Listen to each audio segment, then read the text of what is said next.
ஒரு கோவில் கோபுரத்துக்கு பின்னாடி இத்தனை மர்மமான விஷயங்கள் இருக்குது அப்படின்னு சொல்லிட்டு எனக்கே இப்போ தான் வந்து தெரிஞ்சு. உங்கள் எத்தனை பேருக்கு இந்த விஷயங்கள் வந்து தெரியும்னு சொல்லிட்டு எனக்கு தெரியல. ஆனால் இந்த விஷயங்களை நான் வந்து பார்க்கும்போது, ஓ இவ்வளோ விஷயங்கள் இருக்கா, இவ்வளோ விஷயங்களை நம்ம மக்கள் வழி வழியாக வந்து ஃபாலோ பண்ணிட்டு வராங்களா அப்படின்னு சொல்லிட்டு அந்த ஒரு ஆச்சரியம் பார்த்தீங்கன்னா எனக்குள்ளே வந்து வர ஆரம்பிச்சுது. அப்படிப்பட்ட ஒரு சில விஷயங்களை தான் நான் கொண்டு வந்து ஷேர் பண்ண போகிறேன். நம்ம ஊரில் வந்து கோவில் கும்பாபிஷேகம் வந்து நடந்துச்சு. புதுசாக வந்து ஒரு கோயில் வந்து கட்டியிருந்தோம். பழைய கோயில் இருந்தது, அதை வந்து இடிச்சிட்டு வேறு புதுசாக பார்த்தீங்கன்னா ஒரு மாரியம்மன் கோயில் பார்த்தீங்கன்னா கட்டினோம்.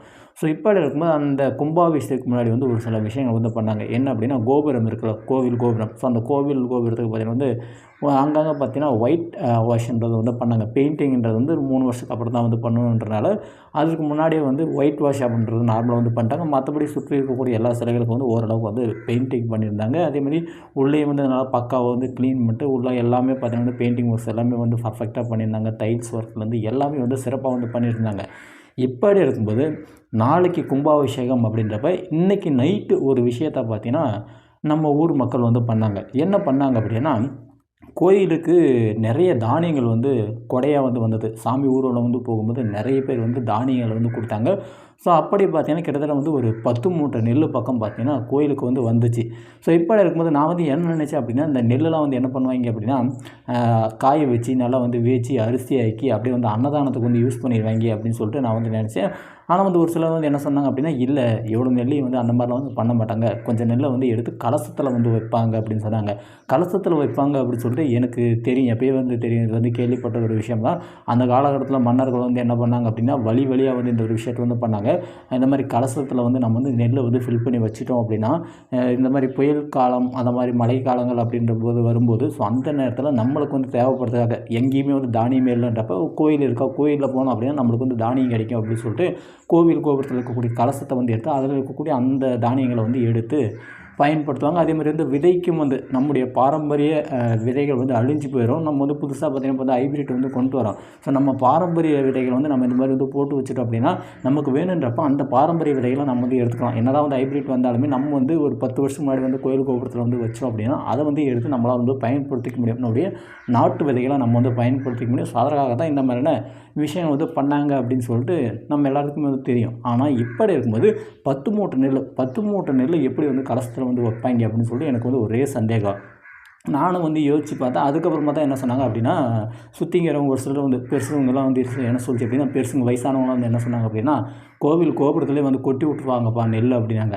ஏங்க கோவில் கோபுரத்தில் எங்கன்னா நெல் கொட்டுவாங்களா? அதே பார்த்தீங்கன்னா வந்து கோன் ஷேப்புக்கு வந்து இருக்குது. கோன் ஷேப்பில் வந்து இருக்கிறதுனால அங்கே வந்து கேப் இருக்கிறதுக்கு வாய்ப்பு இல்லை. அதில் போய் எங்கே வந்து கொட்டி வைக்க போகிறாங்க? மேலே 3 கலசம் வைக்கிறாங்களா, அந்த கலசத்தில் தான் வந்து நெல்லை ஃபில் பண்ணி வைப்பாங்க. மற்றபடி வந்து எதுவும் பண்ண மாட்டாங்க அப்படின்னு சொல்லிட்டு தான் வந்துச்சேன். அப்புறமா தான் சொன்னாங்க, தம்பி நீ மேலே கோபுரத்துக்கு மேலே ஏறி பார்த்துருக்கியா? முதல்ல வந்து கோவில் கோபுரத்துக்கு மேலே வந்து ஏறி போய் பாரு. அப்போ தான் உனக்கு வந்து தெரியும் அப்படி சொன்னாங்க.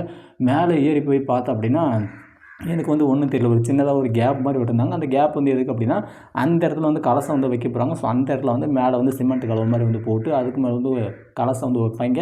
நல்லா ஒரு பெரிய ஒரு கேப் பார்த்தீங்கன்னா வந்து இருந்தது. நல்லா வந்து 1 முழம் அகலத்துக்கு பார்த்தீங்கன்னா வந்து நீட்டாக வந்து ஒரு கேப் வந்து விட்டுருந்தாங்க.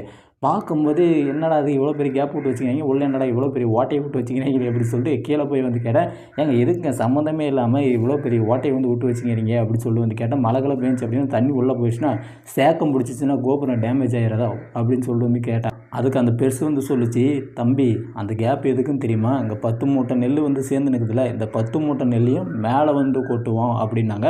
என்னங்க சொல்கிறீங்க, நிஜமாவா அப்படின்னா? ஆமாப்பா 10 மூட்டை நெல்லையும் நாங்கள் வந்து மேலே வந்து கொட்டுவோம்.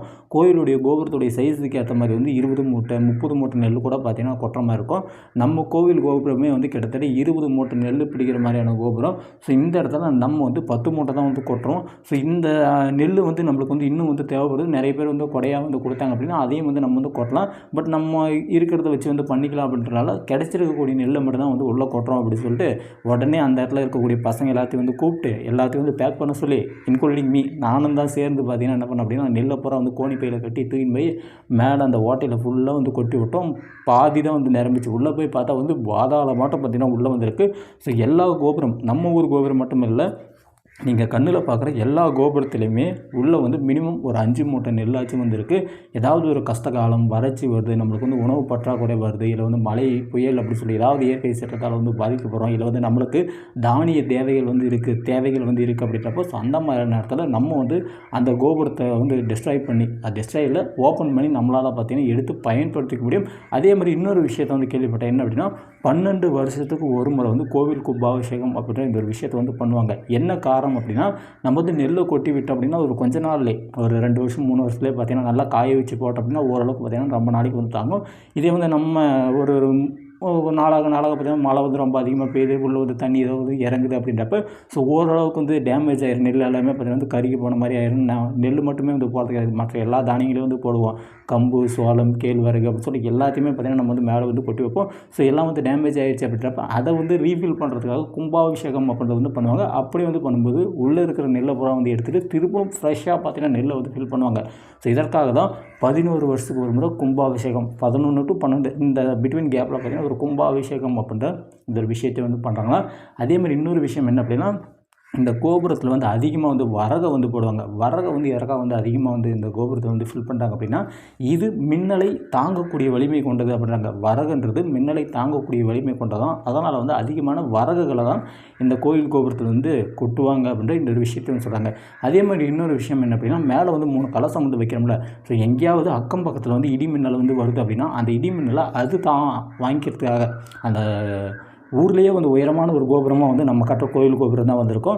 எங்கேயாவது வந்து இடி வந்து இறங்குது, ஏதாவது வீட்டு மேலேயோ அல்லது மரத்து மேலேயோ வந்து இறங்குது அப்படின்றப்ப அங்கே உயரமான ஒரு பார்ட் இருக்குது அப்படின்னா ஸோ அது மேலே தான் வந்து கண்டிப்பாக வந்து இறங்கும். அப்படி பார்க்கும்போது நம்மளுக்கு உயரமான ஒரு இடமாக கோயில் கோபுரம் வந்து இருக்கிறனால வேறு எங்கேயோ போக வேண்டிய அந்த இடி பார்த்திங்கன்னா கோயில் மேலே வந்து விழுந்துடும். ஸோ இதற்காகவும் பார்த்திங்கன்னா கோயில் கோபுரம் வந்து உயரமாக வந்து கட்டப்படுது. அதே மாதிரி மேலேயும் வந்து கலசங்கள் வைக்கப்படுது அப்படின்ற இந்த ஒரு விஷயத்தையும் சொல்கிறாங்க.